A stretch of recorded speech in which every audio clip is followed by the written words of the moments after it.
overnight sensation Benson Boone draws the biggest crowd at BottleRock. Like many, I first learned about Benson Boone when he did a front flip in a glimmering singlet at the Grammys. That was all of 3 months ago. In the time since, he's been featured on Saturday Night Live, performed at Coachella and had his biggest hit eclipse 2 billion streams on Spotify. At BottleRock Napa Valley on Saturday, he may have drawn the biggest crowd of the festival.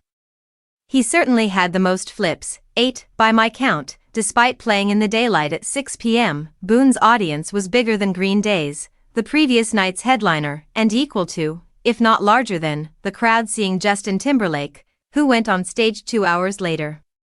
The showing was reminiscent of Chappell Roan's crowd at Outside Lands, another Gen Z artist who skyrocketed to fame and whose set eclipsed the festival's actual headliners. After gaining a following on TikTok, Boone auditioned for American Idol in 2021 and made it to the Hollywood Week round before unceremoniously quitting the show. The decision appears to have paid off. He gained traction afterward, including booking an opening stint for Taylor Swift's Eras Tour.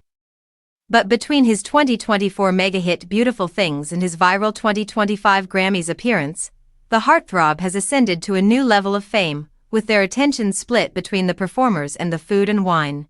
BottleRock attendees are rarely locked in on any particular performance.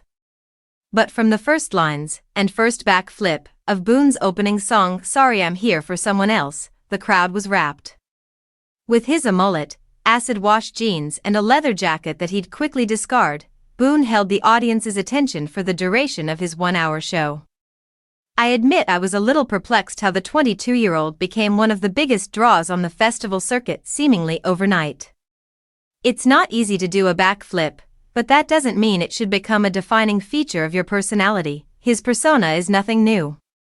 Sitting at the piano, with his mustache and white tank, Boone is clearly trying to garner Freddie Mercury comparisons. It's a pretty obvious shtick, and quite the reach to mimic one of the most legendary frontmen in rock history. Not that doing a little Mercury cosplay is an unforgivable offense. If we punished every artist who's ripped off other artists, we'd have none left. Plus, Queen guitarist Brian May found Boone worthy of sharing the stage with. May knows a whole lot more about Freddie Mercury than I do.